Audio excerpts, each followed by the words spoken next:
When you're out there and it's just you and your bike, things are happening within you. Change is happening, things are going on. My big takeaway that I want riders to have and to experience is really thinking about not only the people that help those freedom seekers along, but really what did those individuals look like? Those folks that were coming, what plantation did they come from? What food were they carrying? How many miles were they traveling? Who did they have with them? Were they alone or were they a family? I want people to take their stories because we haven't really put a lot of time on who they were as people.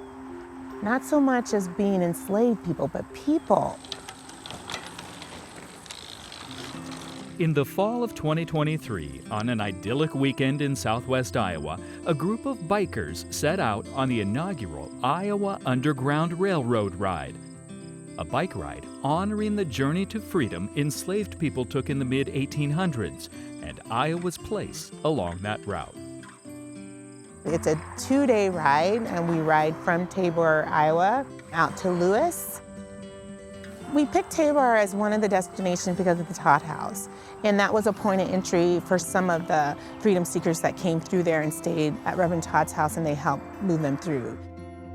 In Lewis, where we end up, they have the Hitchcock House there, and it was one of the other homes that helped those freedom seekers find their way to safety. It is a fun ride.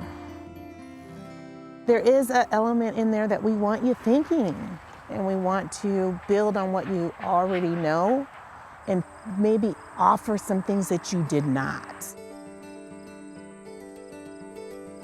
It's difficult to get an accurate picture of the Underground Railroad's history. With freedom on the line, it was too dangerous for escaped slaves and those helping them to document the journey. The ride is bookended by two homes that are well known for having been outposts for those seeking freedom. The Todd House and the city of Tabor may have been one of the first stops in the state for freedom seekers traveling north from Missouri. One of the town's founders, Reverend John Todd, was adamantly opposed to slavery. George Hitchcock was a stonemason and abolitionist. When he built his home in 1856, he included a secret room in the basement. From the Hitchcock House in Lewis, escaped slaves would travel north and east toward free states beyond the Mississippi River. Both homes had hiding places built within their walls, but most often freedom seekers would find refuge in outbuildings, barns, and the abundant prairie grass. There was no actual train on the Underground Railroad. Escaped slaves would travel by foot in the cover of night.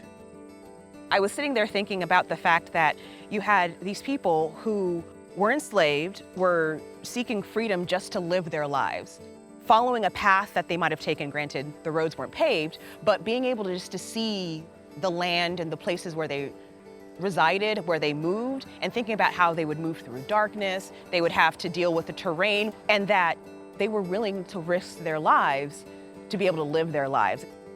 It really gave me a perspective. As I'm riding, I'm thinking, all right, what do I think about when I'm riding? They're thinking about their safety. All right, I'm thinking about my safety as these cars are passing by. They're thinking about just making sure that they are aware of the environment around them, checking for potholes or making sure I don't go off the road. It's definitely not the same in comparison to what they went through, but you get a better feeling for what it might have been like having to traverse the terrain. Talk about people being brave and having courage, and that's the epitome of it. To be able to see a place where, people were fighting this fight was really, really impressive. It's not a history that's really talked about or highlighted or celebrated enough. The 68-mile bike ride gives riders the opportunity to connect with an important piece of Iowa's history. History is instrumental in knowing who you are and having the identity that grounds you. The reason for the ride is because riding is fun. It's something I love to do. So what better way than engage people in something that they already love and immerse them in history in a way that they may not have experienced before.